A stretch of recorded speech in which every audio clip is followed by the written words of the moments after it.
नमस्कार, बहुत स्वागत आप सभी का। आप देख रहे हैं भारत 24। आपके साथ मैं हूं प्रिया सिन्हा और वक्त है जवाब देना पड़ेगा का, जिसमें आज बात होगी महाराष्ट्र के दंगल में उतरे बागी उम्मीदवारों की। महाराष्ट्र में बागी उम्मीदवारों ने चुनाव से पहले सभी दलों की धड़कनों को बढ़ा दिया। उनको मनाने के लिए राजनीतिक दलों के बीच इस वक्त माथापच्ची चल रही है। आज नामांकन वापस लेने का आखिरी दिन है। ऐसे में बागी उम्मीदवारों को मनाने के लिए राजनीतिक दलों के पास कम वक्त बचा हुआ है। हालांकि अभी तक महायुति एक बागी को मनाने में कामयाब रही। बोरीवली से मैदान में उतरे गोपाल शेट्टी ने नामांकन वापस ले लिया। बीजेपी ने साफ कह दिया कि बागी अगर मान जाते तो ठीक है, वरना उनके खिलाफ अनुशासनात्मक कार्रवाई होगी। अगर महायुति की बात करें तो तकरीबन 35 ऐसे नेता हैं जो बागी रुख अख्तियार किए हुए मैदान में उतरे हुए हैं। अब गठबंधन के चुनाव प्रभारी बागियों को समझाने के लिए रास्ता तलाश रहे हैं। अगर समय रहते इनसे नामांकन वापस नहीं कराया गया तो फिर चुनाव में महायुति के सामने बड़ी मुश्किल भी पैदा हो सकती है। इसीलिए गठबंधन के नेताओं की कोशिश है कि ज्यादा से ज्यादा बागी नेताओं को समय रहते मना लिया जाए। एमवीए के तकरीबन 14 बागी ऐसे हैं जिन्होंने पर्चा दाखिल कर दिया।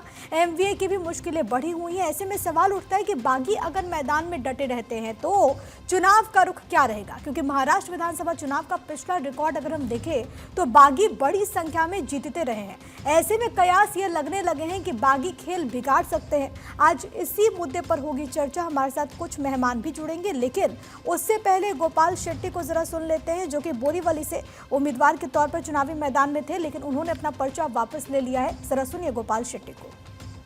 स्लम फ्री मुंबई का जो संकल्प जो मेरा था, उसके लिए मैंने बहुत सारा आंदोलन भी किया। उस मुद्दे को एजेंडा पर महाराष्ट्र की सरकार ने लाया, इससे मैं बहुत ही प्रभावित हुआ हूँ। मैं आने वाले दिनों में मेरे से जितना भी सेवा लोगों के लिए और पार्टी के लिए करना होगा वो करने के लिए मैं कटिबद्ध। और इसी बीच बड़ी खबर, उद्धव ठाकरे ने बागियों को अल्टीमेटम दे दिया है। बागी अपना नाम वापस ले, ये उद्धव ठाकरे की तरफ से कहा गया है। नाम वापस ना लेने पर कार्रवाई होगी, ये उद्धव ठाकरे ने कहा। तो बागी चाहे वो अघाड़ी हो चाहे वो महायुति हो, उसके लिए चुनौतियां पेश कर रहे हैं। और इसी कड़ी में अब महाविकास अघाड़ी ने भी कड़ा रुख अख्तियार कर लिया है। इससे पहले एक प्रेस कॉन्फ्रेंस हुई और प्रेस कॉन्फ्रेंस में कहा गया कि बागी अपना नाम फौरन वापस ले ले। लेकिन सबसे बड़ी बात है कि महाराष्ट्र में जो सियासी गणित है, क्या ये बागी ये जो खेल है उसको बिगाड़ सकते हैं, क्योंकि उनकी संख्या ज्यादा है। 50 से ज्यादा चुनावी मैदान में ये बागी हैं, और न केवल एक अलायंस में बल्कि दोनों में, यानी कि महायुति टू अघाड़ी। इसी तरीके की सिचुएशन है। अगर ये बागी ऐसे चुनावी मैदान में डटे रहे तो किसको नुकसान होगा, किसको फायदा होगा, ये तो आप समझ सकते हैं। लेकिन कुल मिलाकर के एक आखिरी कोशिश इन तमाम दलों की कि किसी न किसी तरीके से इनको समझा लिया जाए, किसी न किसी तरीके से इनको मना लिया जाए। इस वक्त हमारे साथ खास मेहमान मौजूद है, उनके साथ आपका परिचय करवा दूं। हमारे साथ मौजूद है अंकित निकम, आप प्रवक्ता है भारतीय जनता पार्टी के, आपका स्वागत। इसके अलावा हमारे साथ शिवानंद हुलियालकर, प्रवक्ता कांग्रेस के तौर पर भी मौजूद रहेंगे। बीडी सिंह, प्रवक्ता शिवसेना शिंदेगुट, आपका भी बहुत स्वागत। और सबसे पहले अंकित जी, आपके साथ ही चर्चा की शुरुआत करते हुए, इस बार 50 से ज्यादा चुनावी मैदान में बागी हैं। महायुति में यानी कि आप लोगों की तरफ 36 बागी और बीजेपी के सबसे ज्यादा 19। इनमें से एक को तो, गोपाल शेट्टी को तो आपने मना लिया, बाकियों का क्या? प्रिया जी, पहले मैं बता दूं, मेरा नाम अंकित नहीं अनिकेत है। ठीक है, मैं इसको ठीक करवाती हूँ। अनिकेत जी, बागियों का जो विषय है, युति की पूरी कोशिश यही की जा रही है कि जो जो लोग जिन्होंने अपक्ष रह करके फॉर्म फिल किए हैं उन्हें मनाया जाए, उनके जो कोई इश्यूज है उनसे एड्रेस किया जाए। जैसे आप देखते हो बोरीवली से गोपाल शेट्टी जी ने अपना फॉर्म वापस ले लिया है, वैसे ही हमारी कोशिश यही रहेगी सारे जो अपक्ष जिन्होंने फॉर्म भरा है उनको मनाया जाए, ताकि अभी 1 घंटा और है हमारे हाथ में, 3 बजे तक का समय है। तो हम सोचते हैं कि ज्यादा से ज्यादा लोग अपना जो फॉर्म है वो पीछे लेंगे, वो कोई बगावत नहीं करेंगे। और अगर कोई ऐसे हैं जिन्होंने फिर भी पार्टी की लाइन छोड़ करके अगर बगावत करने की कोशिश की तो पार्टी डिसिप्लिनरी एक्शन लेगी। और देखिए, ये जो चुनाव है ये विचारों पर लड़ने वाला चुनाव है, और हम जानते हैं कि जनता, भारतीय जनता पार्टी और युति की जो सरकार है, उनके जो विचार है, उनके जो आज तक पिछले 2-3 सालों में जो भी उन्होंने प्रोग्राम्स किए हैं उस पर विश्वास रख करके जनता जो है पार्टी को वोट देगी, युति के सरकार लेकिन अनिकेत जी जरा ये बताइए ना, आप कह रहे हैं कि अभी भी 1 घंटा बचा हुआ, 3 बजे तक का आखिरी वक्त है, अभी तक कुछ नहीं हुआ, तो 1 घंटे में क्या करिश्मे की उम्मीद करें हम? नहीं, आप ऐसा है कि जो कोई बातें होती है वो मीडिया के सामने नहीं होती है, तो आप ऐसा मत समझिए कि आपके सामने मीडिया के बूम्स रखकर चर्चा की जाएगी। बंद दरवाजों के बीच ये चर्चा अभी भी चल रही है और हमें पूरी कोशिश है कि बागियों को हम मनाएंगे और जो हमारे साथ है वो बिल्कुल उनका नामांकन पीछे लेंगे, वो पार्टी को सपोर्ट ठीक है। करेंगे। कुछ आंकड़े हैं मेरे पास, मैं लौटूंगी आपसे, आगे हम चर्चा करेंगे इस विषय पर। लेकिन बीडी सिंह साहब, आपके पास आते हुए और सवाल ये कि बागी तो आप लोगों में भी बहुत है, अगर मैं सही नहीं हूं तो मुझे प्लीज आप करेक्ट कीजिएगा। 16 बागी हैं शिवसेना आपकी गुट के, कैसे मनाएंगे, कितने माने?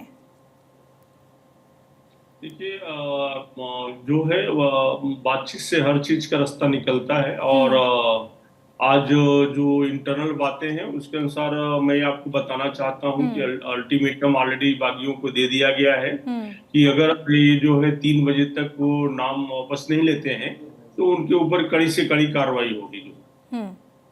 ठीक है, हमारे साथ इस वक्त शिवानंद हुल्यालकर साहब भी जुड़ गए, कांग्रेस पार्टी के प्रवक्ता। आपका भी बहुत स्वागत। और ये चुनौती सिर्फ उनके सामने नहीं है हुल्यालकर साहब, आपके सामने भी है। एमवीए के भी 14 मेरे ख्याल से बागी हैं जिन्होंने पर्चा दाखिल कर दिया है। आप लोग कह रहे हैं कि अगर वो वापस नहीं आए तो हम कार्रवाई करेंगे, मानेंगे क्या? महाराष्ट्र विकास आघाड़ी में 90% सब विड्रॉ कर दिया, अभी बचा 10-12%, वो भी बातचीत चल रहा है, हो जाएगा। 90% मतलब 14 में से कितने? 14 में से कितने? 14 में से 9 लोग विड्रॉ किया है मैम। 9 लोग विड्रॉ कर चुके हैं आप ये कह रहे हैं, बाकी लोगों से बात चल रही है और वो भी जल्दी, अभी 15-20 मिनट में मेरे पास जानकारी मिलेगा मैम। ठीक है। अनिकेत जी, इस पर आपका रिएक्शन? वो तो यहाँ पर तो वो आपसे बाजी मारते हुए नजर आ रहे हैं, वो कह रहे हैं कि 14 में से 90% लोगों ने विड्रॉ कर लिया है। नो, ऐसे आपसे आगे निकल गए हैं वो। आप कहाँ हैं 1 घंटे में करिश्मा के पीछे? प्रिया जी, 1 घंटे में पूरा पिक्चर साफ क्लियर दिखेगा, आप चिंता मत कीजिए।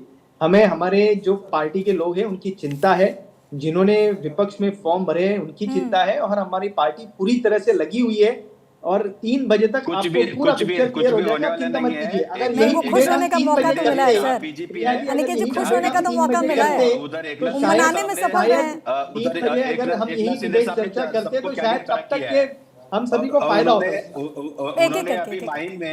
माहिम में सदा सरवंकर के ऊपर जो प्रेशर बना रहे बीजेपी, इतना इजी नहीं है।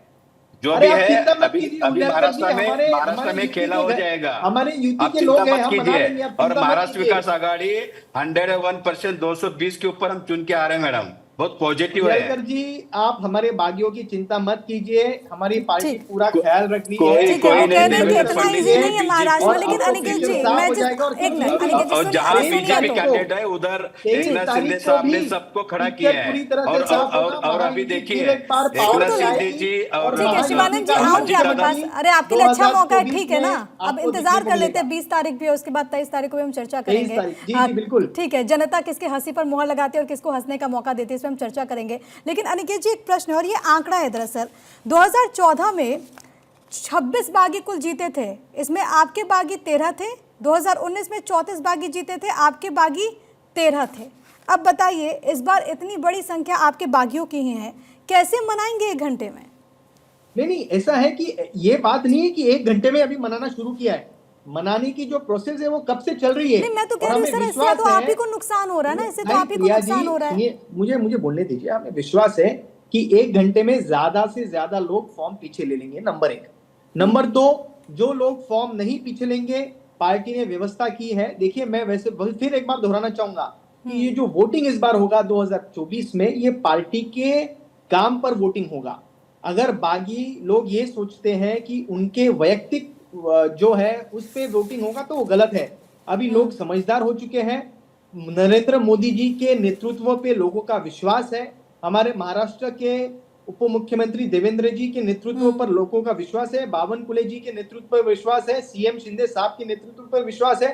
तो इस पर लोग जो वोटिंग करने वाले हैं वो पार्टी लाइन पर वोटिंग होगी, ना कि बागियों की वैयक्तिक, ये कोई जागीर नहीं है।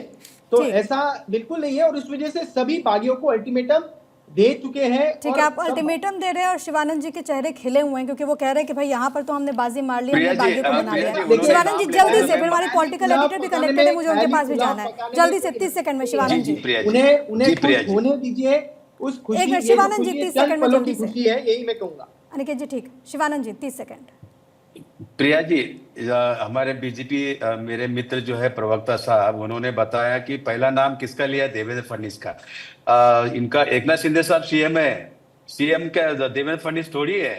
अभी एकनाथ शिंदे साहब का नाम नहीं लिया, इधर ही सब कुछ गालमेल है इनका, सब सुपड़ा साफ होने वाले 50 सीएम के के अंदर फेस को लेकर के आप में भी तो क्लैरिटी नहीं है ना सर। सीएम के फेस को लेकर के आपके यहाँ भी तो क्लैरिटी नहीं है। आपके यहाँ परिस्थिति पूरा क्लियर है 50 के क्या? अंदर ही सीएम कौन बनेगा? सिमट जाएगा मेरा। शिवानंद और जी, जहाँ बीजेपी है सीएम वहाँ को लेकर एकनाथ के तो शिंदे आपके जी यहाँ ने- भी क्लैरिटी नहीं है, तो हर समय सिचुएशन तो गलत आपके यहाँ भी प्रिया वैसी जी, है। प्रिया ठीक है, जी, मैं प्रिया लौट जी, रही हूँ। हमारे उन्होंने पॉलिटिकल एडिटर अदिति नागर भी मौजूद है न्यूज रूम से, एक बार उनको भी चर्चा में शामिल कर लेते हैं। अदिति, आपने तमाम मेहमानों को सुना, लेकिन कुल मिलाकर के नामांकन के आखिरी दिन सबकी ये कोशिश की जो रूट है उनको मना लिया जाए, क्योंकि ये बागी समीकरण बिगाड़ सकते हैं कई राजनीतिक दलों का।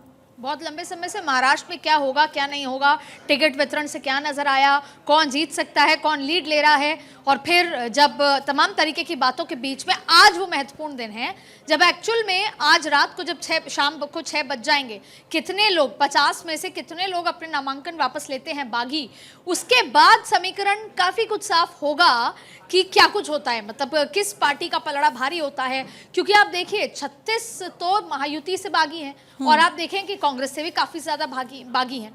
अब ऐसी स्थिति में सबसे पहले गोपाल शेट्टी जो भारतीय जनता पार्टी के सबसे बड़े बागी थे, उनको किस तरीके से कल पूरे दिन मनाया गया, आज उन्होंने बोरीवली से अपना वापस लिया। अब आप देखिए जो सीएम हैं उनको आपने बोलते हुए सुना कि मेरी ज़बान मेरा वचन और इसको मैं पूरा करूंगा, और उन्होंने उसके बाद स्वीकृति शर्मा जो एनकाउंटर स्पेशलिस्ट की बीवी हैं उनको भी अलग अलग तरीके के वादे दिए। तो अभी मैं इस चर्चा में सुन रही थी कि अल्टीमेटम दिया है बागियों को, तो अल्टीमेटम भले ही आपने कुछ को दिया होगा, ज्यादातर लोगों को तो आपने उम्मीदें दी हैं और वादे दिए हैं। हम अक्सर चुनाव के दौरान पॉलिटिकल पार्टीज जो हैं वो चुनाव में उतरती हैं, वो जनता से वादे करते हैं, पर यहाँ पर बागियों से भी वादे हुए हैं। उसके बाद जब चुनाव जीत जाएंगे तो किसकी कौन मंत्री बनेगा कौन नहीं बनेगा, जो नहीं विधायक बन पाएंगे उनसे फिर वादे होंगे।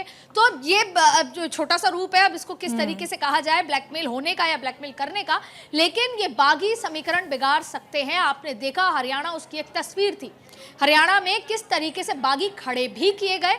इसलिए मुझे वो बात याद आती है कि जब सबसे पहले कोर ग्रुप की बैठक हुई थी महाराष्ट्र को लेकर भारतीय जनता पार्टी कार्यालय में, और वहां पर जब अमित शाह की, जेपी नड्डा और अमित शाह की अध्यक्षता में जब वो बैठक हुई, तो उस बैठक में अमित शाह ने तमाम बातों के साथ, रणनीति और तमाम चीजों के साथ एक और बात कही थी कि कोशिश कीजिए अपने कम बागी खड़े हों और सामने वाले विपक्ष के ज्यादा बागी खड़े हों। तो जाहिर तौर पे एक अलग तरीके के जो एक नई राजनीति या नई पॉलिटिक्स शुरू हुई है चुनाव में, जहां पे इंडिपेंडेंट्स की एक अलग रेस है, इंडिपेंडेंट्स की एक अलग तरीके की रेस है जहां पर उनको खड़ा किया जाता है। अब एक और टर्म है फ्रेंडली फाइट। तो महाविकास आघाड़ी में तो कह दिया कोई फ्रेंडली फाइट नहीं है, अगर आप वापस लेते हैं समर्थन तो हम आगे आपके लिए कुछ करेंगे, और आप ये नहीं हो सकता कि आप फ्रेंडली फाइट में खड़े हो जाएं। लेकिन महाविकास आघाड़ी में आपने हरियाणा में देखा, जो बागी थे वो बाद में समर्थन दे दिया, बागी अगर जीत कर आए तो बाद में समर्थन दे दिया। उसमें जिंदल का सबसे बड़ा एग्जाम्पल है, 3 जितने भी विधायक निर्दलीय जीते थे उन्होंने समर्थन दे दिया। तो जाहिर तौर पर महायुति की रणनीति अलग है, लेकिन आज ये पता लगेगा कि कितने बागी समर्थन वापस लेते हैं। और मनाने की पिछले 3 दिनों में जिस तरीके से कोशिशें हैं, शायद जनता को भी इतने वादे नहीं किए जा रहे जितने बागियों को वादे किए जा रहे हैं कि अगर सत्ता में आते हैं तो आपको ये कर देंगे, आपको ये बना देंगे। तो जाहिर तौर पे आज का दिन बेहद महत्वपूर्ण है महाराष्ट्र की राजनीति में, क्योंकि ये बात अलग है कि मैनिफेस्टो में क्या वादे किए जाएंगे, रणनीति क्या होगी, कौन स्टार प्रचारक होंगे, क्या बातें होंगी, लोकल मुद्दे, राष्ट्रीय मुद्दे, लेकिन उससे पहले ये पहला बड़ा पड़ाव है वर्चस्व की लड़ाई में, महाराष्ट्र की वर्चस्व की लड़ाई में ये पहला पड़ाव है। कितने बागियों को आप बिठा सकते हैं या अपने साथ ला सकते हैं, ये समीकरण के मैदान को काफी हद तक आज शाम तक साफ कर देंगे। बिल्कुल। और अदिति, जब आपने इस बात का जिक्र किया कि एक तो वादा आम जनता से हो रहा है, दूसरा वादा बागियों से भी हो रहा है, तो शिवानंद जी के चेहरे खिल उठे थे और ये कह रहे थे, शिवानंद जी जो कि कांग्रेस के प्रवक्ता हैं, कि हमने बागियों को मना लिया 90%। शिवानंद जी, क्या वादा हुआ है बागियों से? सिंह साहब आपके पास आ रहे हैं। वादा वगैरह कुछ नहीं, उनको समझा दिया है कि देखिए किसी भी हालत में भ्रष्ट और फेल्यूर सरकार, एकनाथ शिंदे जी, देवेंद्र फडणवीस जी, बीजेपी सरकार, इसको हटाना है। अपने को एकजुट रहना बहुत जरूरी है, इसलिए हमने उनको समझा के अपने बागी हुए तरीके क्यों से। बागी हुए क्यों? नहीं, टिकट को लेकर के मातापच्ची कैसी थी, तो आखिरी वक्त तक हमने देखा आपके यहाँ अघाड़ी में। प्रिया जी, ये है, मैं मानता हूँ कार्यकर्ते हैं, देखिए बीएमसी म्युनिसिपल कॉर्पोरेशन हो, पुणे म्युनिसिपल कॉर्पोरेशन हो, इलेक्शन नहीं हो पाया। इन्होंने बीजेपी और देवेंद्र फडणवीस ने प्लानिंग करके डरे हुए थे। आज तक इलेक्शन अड़े 3 साल हुआ, इसलिए थोड़ा जरा 19-20 चलता है, राजनीति है। और राजनीति में देखिए अभी जो मैडम बता रहे थे कि हरियाणा की बात अलग है, महाराष्ट्र की बात अलग है। और महाराष्ट्र में जरांगे पाटिल का इश्यू है, महंगाई का इश्यू है, इधर डेवलपमेंट नहीं है, यहाँ के सब बिजनेस गुजरात जा रहे हैं, महंगाई इतना अदिति कुछ चरम जोड़ना पर चाहती हो है, गए। अदिति कुछ कहना चाहती है। और अदिति जी ने अभी जो बात किया कि हरियाणा और महाराष्ट्र का डिफरेंट है। एक बार सुन ले, हाँ, अदिति। इधर कोई इंडिपेंडेंट खड़ा होके कुछ नहीं है। इधर महाराष्ट्र विकास आघाड़ी इंडिया गठबंधन जीतने जा रहे हैं। हम 200 के ऊपर मैडम प्रिया जी जीत के आ रहे हैं हम। दूसरी बात, जितने लोग इंडिपेंडेंट खड़े हुए फॉर्म भरे, उनको हम समझा के एक साथ रहना है। किसी की चक्कर में आके किसी के साथ ये नहीं है। ये भ्रष्ट सरकार, एक ही टारगेट है हमारा, इंडिया गठबंधन हो, महाराष्ट्र विकास आघाड़ी हो, आदरणीय शरद पवार जी, आदरणीय उद्धव ठाकरे जी, हमारा नेता नाना पटोले जी, बाला साहब थोराट जी, रमेश चेनीताल जी, एक ही हमारा ध्येय है राहुल गांधी जी का। अभी आने वाले चुनाव में हम एक साथ होके ये भ्रष्ट सरकार, फेल्यूअर गवर्नमेंट हटाना है। ये हमारा तय हुआ है और ये फिक्स हुआ है। ठीक, अदिति आप कुछ कहना चाह रही थी। एक मिनट शिवानंद जी, बात तो आपने सही कही, हरियाणा अलग है और महाराष्ट्र बहुत अलग है। लेकिन अब आप सुनिए कैसे अलग है। महाराष्ट्र में जो पिछले 5 साल में हुआ वो जाहिर तौर पे अलग है। और आपको पता है ये क्यों? पहले एक समय हुआ था राजनीति में क्या होता था। और सबसे पहले तो आपको ये बता दें कि हम एक हैं, राहुल गांधी एक हैं, हम पूरी महाविकास आघाड़ी एक है। उसकी तस्वीर ज्यादा पुरानी नहीं है। आप 15, 20, 25 दिन पहले जाएंगे तो उद्धव ठाकरे और संजय राउत वॉकआउट कर गए थे, नाराज होकर बाहर निकल गए थे। और ये बात हो गई थी कि अब हम इस तरह से हम नहीं लड़ सकते, तो एकजुटता है। अब आप इसको लोकतांत्रिक व्यवस्था कह दीजिए, वो बात अलग है। अब दूसरी बात सुनिए, जाहिर तौर पे महाराष्ट्र अलग है। महाराष्ट्र ने पूरे देश भर की राजनीति में तब्दीली करी और कार्यकर्ताओं को यह समझाया कि हम कभी भी पाला बदल सकते हैं, हम आंख दिखा सकते हैं अपनी पार्टी को। एक समय राजनीतिक व्यवस्था ऐसी थी जब वर्कर कहता था कि पार्टी फर्स्ट मी लास्ट, जब वर्कर कहता था कि पार्टी को जिताने, पार्टी के लिए कुछ भी करने के लिए कुछ भी करने को राजी हैं। अब आप देखिए, क्योंकि आज आप किसी एक पार्टी में हैं, कल किसी एक पार्टी में। और शिवानंद जी, सिर्फ आपकी बात नहीं है, मैं सारी जो 8-9 पार्टियां इसमें इन्वॉल्व है या देश भर की पॉलिटिकल पार्टियां, अब वो कमिटमेंट पार्टी से रहा ही नहीं है। तो आप क्या उम्मीद करेंगे? जाहिर तौर पे बागी खड़े होंगे, क्योंकि सबके लिए सत्ता जरूरी हो गई है, सबके लिए जीत जरूरी हो गई है। ना किसी के लिए पार्टी जरूरी है, ना किसी के लिए अपना नेता जरूरी है। तो ये बात अलग है। महाराष्ट्र का चुनाव अलग है, ये 5 साल में जनता ने भी देख लिया। और आपकी जनता जिनसे आप वोट मांगने जा रहे हैं, वो अंदर से खुद कंफ्यूज और डरी हुई है कि होगा क्या, वोट किसको देंगे, सरकार किसकी बनेगी। और सरकार बन भी गई तो 2 दिन बाद क्या होगा? महाराष्ट्र विकास आघाड़ी 100% जीत के आ रहे हैं। 200 के ऊपर हम सर, ये तो आपकी लाइन है, ये तो आपको अगले अभी 1 महीने तक लेके रखनी पड़ेगी कि हम नहीं, कोई लाइन नहीं। पार्टी ने आपको बता दिया। आप ही देखिए, एकनाथ शिंदे जी महाराष्ट्र के चीफ मिनिस्टर है, फिर भी योगी आदित्यनाथ का बैनर होल्डिंग लग गया मुंबई में। क्या जरूरत है भाई? सर ठीक है, तो फिर आप जवाब दीजिए कि राहुल गांधी कांग्रेस पार्टी के नेता हैं। राहुल गांधी आपकी बड़ी पार्टी है ना, कांग्रेस राष्ट्र पार्टी है, फिर भी छोटे भाई की भूमिका में है। फिर भी वो उतनी सीटों पे चुनाव लड़ रहे हैं जितनी सीटों पे शरद पवार लड़ रहे हैं। शरद पवार इतनी सीटों पे आज तक कब लड़े? पर आपने कांग्रेस को छोटा भाई बना ही दिया ना। नहीं, कोई छोटा नहीं है। देखिए, हम एक एमपी था, हमारा 15 एमपी चुन के आए हैं। आपको अभी टेलर देखा है, पिक्चर अभी बाकी है। आने वाले चुनाव में नहीं शिवानंद जी, जो आप कह रहे हैं ना, उसी में से आप ही के जो सहयोगी है ना संजय राउत, वही कहते हैं कि हरियाणा के चुनाव के रिजल्ट से आपको सबक लेना चाहिए, ओवर कॉन्फिडेंट नहीं होना चाहिए। तो ये भी एक पहलू है। अनिकेत जी कुछ जोड़ना चाहते हैं? एक मिनट, बहुत देर से सर हो गया, उनको भी जोड़ लेते हैं। अनिकेत जी जल्दी से, फिर बीडी सिंह साहब के पास जाना है। सर एक मिनट अनिकेत जी। एक सिमिलरिटी ये है कि हरियाणा में कांग्रेस ओवर कॉन्फिडेंट था और महाराष्ट्र में भी कांग्रेस ओवर कॉन्फिडेंट है। और हरियाणा में कांग्रेस ने जो मुंह की खाई है, वही वो महाराष्ट्र में भी खाने वाले हैं।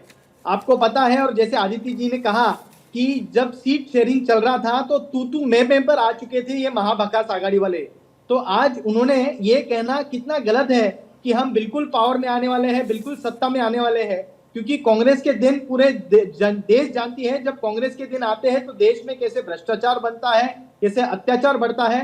और इस वजह से कांग्रेस वालों को ना वोट मिलने वाला है, ना वो कभी पावर में महाराष्ट्र में छोड़िए देश में भी नहीं आने वाले। ठीक ठीक, सिंह साहब आपके पास आते हुए, और क्योंकि हम बागियों पर आज चर्चा कर रहे हैं, मुझे याद है कि जब अमित शाह के आवास पर आप लोगों की मीटिंग हुई थी तो उन्होंने सख्त लहजे में कहा था कि किसी भी दल के बागी को आप लोग टिकट मत दीजिए, ये उनकी तरफ से कहा गया था। इस बार जो उम्मीदवार हैं, शिंदे सेना के उम्मीदवारों के खिलाफ बीजेपी के 9 बागी हैं, एनसीपी उम्मीदवारों के खिलाफ 7 नेताओं ने शिंदे सेना से बगावत कर दी है। ऐसे में कैसे जाएंगे आप चुनाव में, जब आपके नेता उनके अगेंस्ट उतरे हुए हैं, उनके नेता आपके अगेंस्ट उतरे हुए हैं, किसको नुकसान होगा? देखिए, वो तो बातचीत चालू है, लेकिन प्रिया जी, मैं ये महाराष्ट्र का इलेक्शन के बारे में ये बताना चाहता हूं कि इस बार का 2024 का जो इलेक्शन है, ये राजनीति की एक दिशा और दशा दोनों तय करेगी। और रही बात जो बागियों के बारे में, जैसे सुप्रीत शर्मा है, जो क्रिमिनल रिकॉर्ड वाले लोग थे, जो है उनको ऑलरेडी अवॉइड किया जा रहा है, वो अमित शाह जी बोले थे। और दूसरी बात में जो शिवसेना, जो कांग्रेस के प्रवक्ता हैं शिवानंद जी के बारे में बताएं, अभी जब वो डिबेट में बैठे तो पहले 230 सीट की बात किए, फिर थोड़ा देर बाद अभी 200 कर लिए। ऐसी थोड़ी देर में जाते तो थोड़ा नीचे जाते जाते 100 के नीचे आ जाएंगे। और शरद पवार जी की जो यहाँ जो महाविकास में जो वर्चस्व है, उनके आगे कांग्रेस वगैरह का चलने वाला है नहीं। और ऑलरेडी जो है ये ओवर कॉन्फिडेंस के चलते जो है हरियाणा में जो है धोखा खा चुके हैं, वो रिजल्ट यहाँ भी दिखेगा इनके लिए। शिवानंद जी, कोई और नहीं है, हमारे मित्र को हम बताते हैं महाराष्ट्र विकास आघाड़ी। आप देखिए, बीजेपी के जो प्रवक्ता साहब ने जो बताया है कि हरियाणा में और एक्टिंग वगैरह कुछ नहीं था। आपका CBI, ED, income tax, Ram Rahim, आपका महंगाई, जो फार्मर आज भी आत्महत्या महाराष्ट्र में हो रहे, हरियाणा में हो रहे, उत्तर प्रदेश में हो रहे, क्या कर रहे? बीजेपी कुछ नहीं कर रहे। सब रिजल्ट पता है। बीजेपी महाराष्ट्र में सुपड़ा साहब होने वाला है। अनिकेत जी, आप भी इधर है, मैं भी इधर हूँ। देखिए, मैं राम तो आपको सबक सिखा दिया अयोध्या में। आप ही देखो, नासिक में देखो, कहाँ है बीजेपी? आप बताइए। विधानसभा में शिवानंद जी, सीएम का चेहरा कौन होगा आपकी तरफ से? अघाड़ी की तरफ से सीएम का चेहरा कौन होगा? शिवानंद जी, विश्वास नहीं रखने वाली। आपने एकनाथ शिंदे जी को विश्वास नहीं किया। बीजेपी ने पूरा आप दोनों बोलते रहेंगे, सिर्फ मैं सवाल कोई नहीं सुन पाएगा। सीएम का चेहरा कौन होगा अघाड़ी के लिए? प्रिया जी, देखिए, सिंपल है। महाराष्ट्र विकास आघाड़ी सरकार बनना तय हुआ है। हम इलेक्शन होने के बाद तीनों पार्टी इंडिया गठबंधन हम बैठ के उसमें एक डिसीजन होगा, उसमें हमारा तय पक्की है। और अभी हमारे पास ट्रम्प कार्ड है ये। ट्रम्प कार्ड अनिकेत जी, उनकी तरफ से तो ट्रम्प कार्ड है, आपकी तरफ से कौन होगा?